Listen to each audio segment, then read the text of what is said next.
Olá, meu nome é Fernando, sou petiano do PET Elétrica da UFPB e estou hoje aqui para mais uma aula de Circuitos Elétricos 1.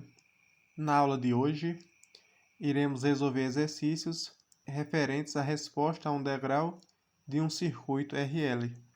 O conteúdo da nossa aula de hoje será a resolução dos problemas 7.12 e 7.13 contidos na página 250 e 251, respectivamente, do livro do Sadico, da quinta edição. O problema 7.12 ele diz o seguinte: a chave na figura 7.52 foi fechada por um longo tempo, sendo aberta em t igual a zero. Sendo assim, determine I de t para t maior que zero.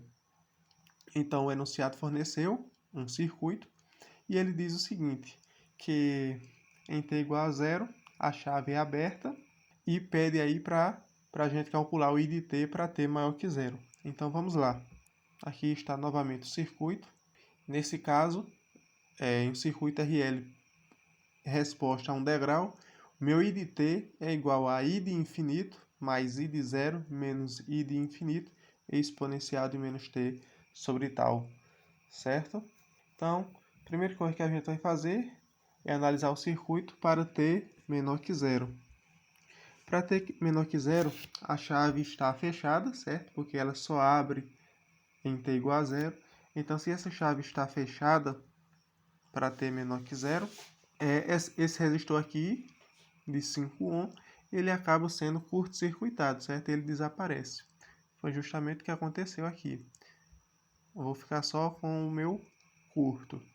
Aqui, nessa parte aqui, o que foi que eu fiz? Eu fiz uma transformação de fonte, certo? Eu tinha um resistor em paralelo com uma fonte de corrente, transformei uma fonte de tensão em série com a resistência, certo? Então, meu circuito equivalente aqui, para t menor que zero, é esse aqui, certo? Dessa forma, considerando que a chave ficou muito tempo fechada, então o indutor ele tende a entrar em regime permanente. Nesse caso, ele atua como um curto-circuito também. E meu I de zero, que é o que eu estou interessado, vai ser igual a I de menos zero, porque o indutor ele tem essa característica de não variar bruscamente a corrente. Então, no instante zero, a corrente é a mesma coisa que no instante para t menor que zero. E para t menor que zero, a gente sabe que essa corrente ela equivale a 6 A.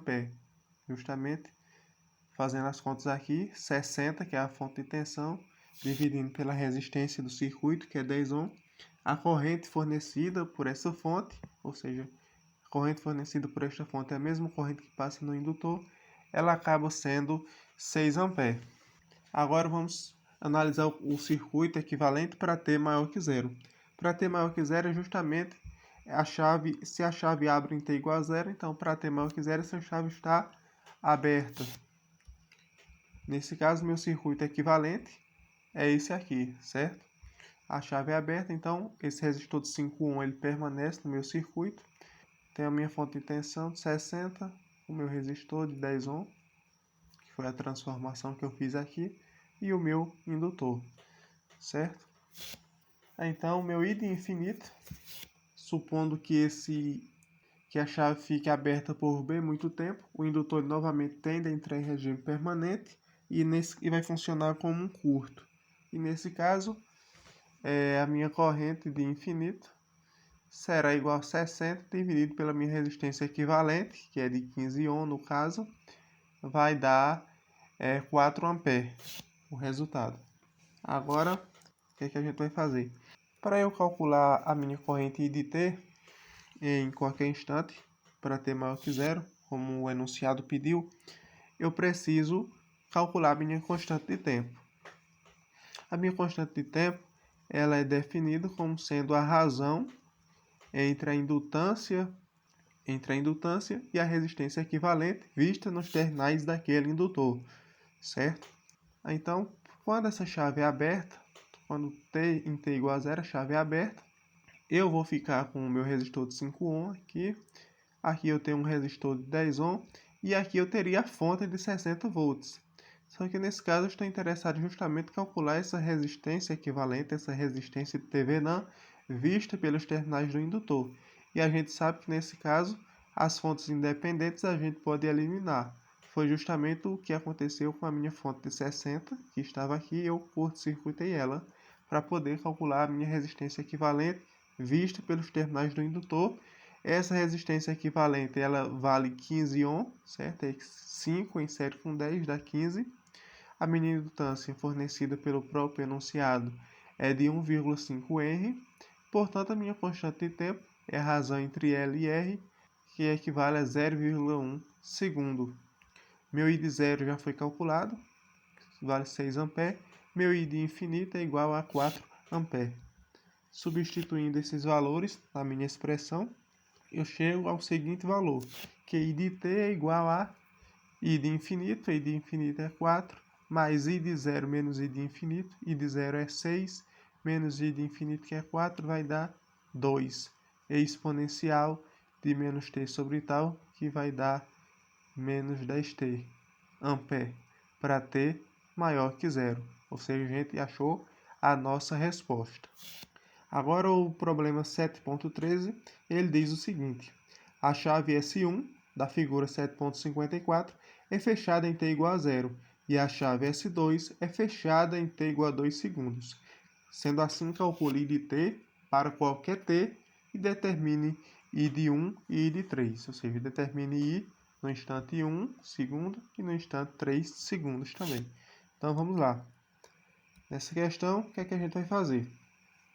A gente tem que dividir, vamos encontrar corrente para diferentes intervalos de tempo. Primeiro, vamos calcular quem é I de t para t menor que zero. Em t igual a zero, ocorre um chaveamento, certo? Essa chave ela é fechada e, nesse caso, o circuito vai sofrer uma alteração. A corrente que passa no indutor certamente já vai ser outra, certo? Já vai ser diferente da corrente que passava quando t era menor que zero. Da mesma forma, para t maior ou igual a 2, essa chave S2 ela vai ser fechada também, o que vai alterar um comportamento do circuito, e a corrente no indutor também vai ser diferente. Ou seja, a gente tem 3 situações para analisar. Vamos começar analisando para t menor que zero. Ou seja, para t menor que zero, todas as chaves estão abertas, porque elas só fecham, uma fecha em t igual a zero, a outra fecha em t igual a 2. Então, para t menor que zero, ambas estão abertas, e a gente analisando o circuito, percebe-se que se todas as chaves estão abertas, então não é impossível haver uma passagem de corrente no circuito, certo? Acho que isso está bem claro para vocês. Ó. S1 está aberta, S2 também está aberto para t menor que zero.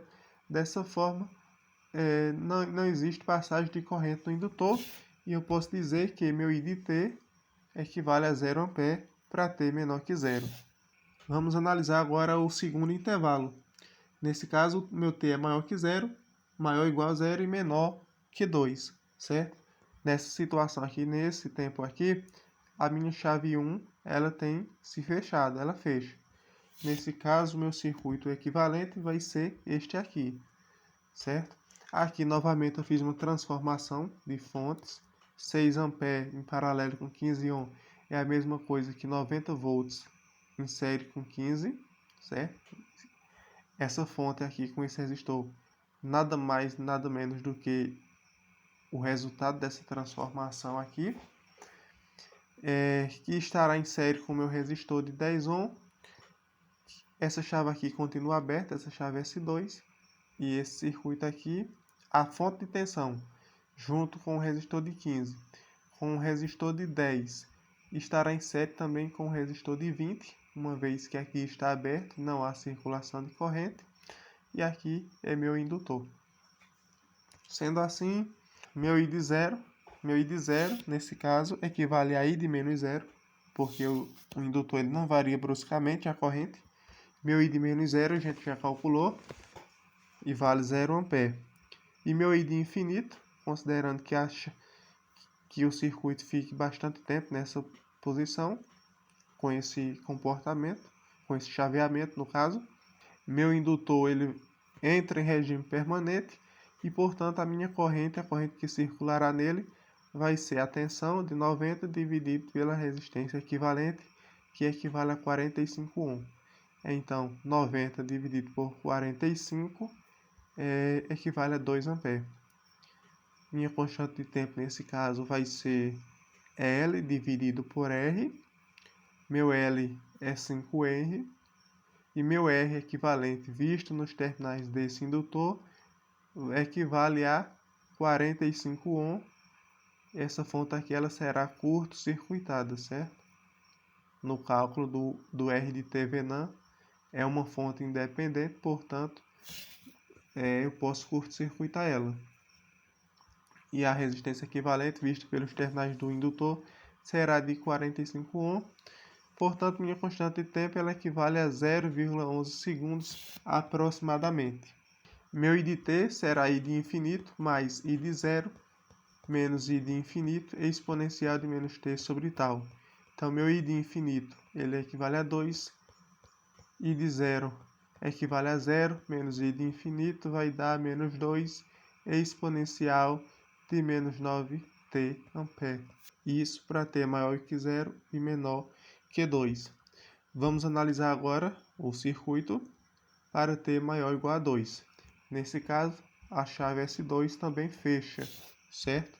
E o meu circuito equivalente vai ser este daqui.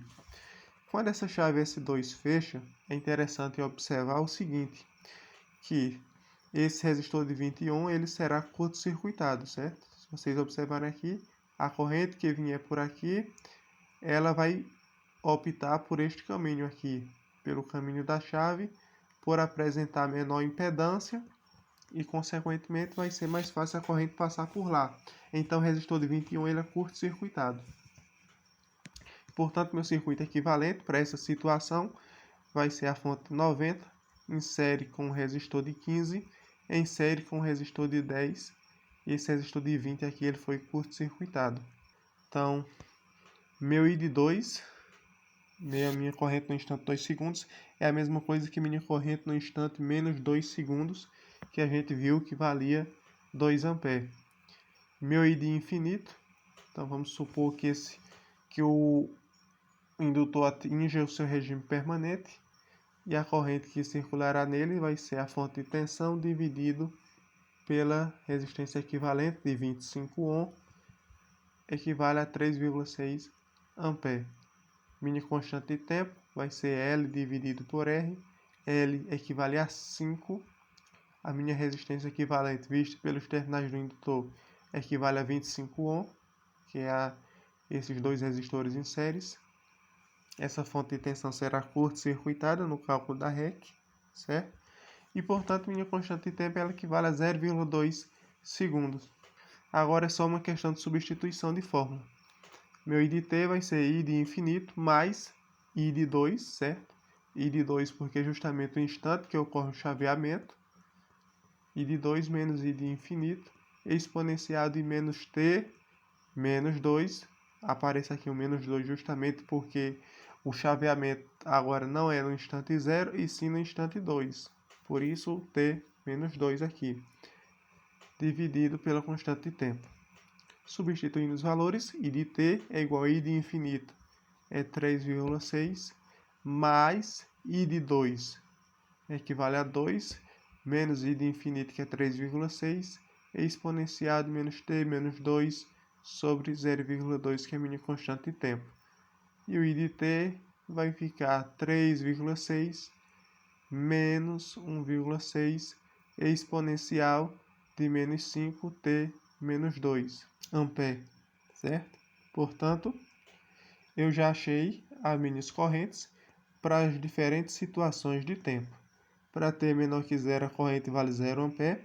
Para t maior ou igual a 0, menor que 2, a corrente I de t ela vale 2 menos 2 exponencial de menos 9t. E para t maior ou igual a 2, meu I de t é igual a 3,6 menos 1,6 exponencial de menos 5t menos 2. O enunciado ainda pedia para eu calcular meu I de 1 e meu I de 3, que é justamente as correntes no instante 1 segundos e a corrente no instante 3 segundos. No instante 1 segundo, vai cair nesse segundo caso, porque 1 segundo ele é maior que 0 e menor que 2. Então, tenho que utilizar esta expressão aqui. E o que foi que eu fiz? Apenas substituir t igual a 1 na expressão, certo? Fiquei com 2 menos 2 é exponencial de menos 9, que é aproximadamente 2 amperes. Dá 1,99, aproximadamente 2 amperes. Pedia também para eu calcular meu I de 3, certo? Meu I de 3 segundos é maior que 2, portanto, meu I de t vai cair nessa terceira expressão. Meu I de t vai ser igual a 3,6, que é o I de infinito, mais I de 0, que é 2, menos I de infinito, que é 3, ou seja, vai dar menos 1,6, exponencial de menos 5. Esse menos 5 acho que está claro para vocês. Eu apenas substituí t igual a 3, eu substituí t por 3, que é justamente o instante em que ele quer saber a corrente. Então, quando eu faço isso, 3 menos 2 dá 1, vezes menos 5 dá menos 5. Ou seja, foi justamente o que eu fiz aqui. Eu substituí t igual a 3 na terceira expressão. Cheguei nessa situação aqui, calculei e obtive como valor 3,58 amperes. Ou seja, para t igual a 1 segundos, a corrente é quase 2 amperes. Para t igual a 3 segundos, a corrente é mais de 3,5 amperes. Com isso, a gente chega no final de mais uma aula de exercícios. Peço a vocês que, se gostaram, curtam, compartilhem aí com os amigos de vocês, se inscrevam no canal se ainda não fizeram isso, e eventuais dúvidas que vocês tiveram, pode deixar aí nos comentários ou entrar em contato diretamente com a gente pelo nosso e-mail, e também siga-nos no Instagram para acompanhar todas as novidades do nosso grupo. No mais, meu muito obrigado e a gente se vê na próxima. Valeu!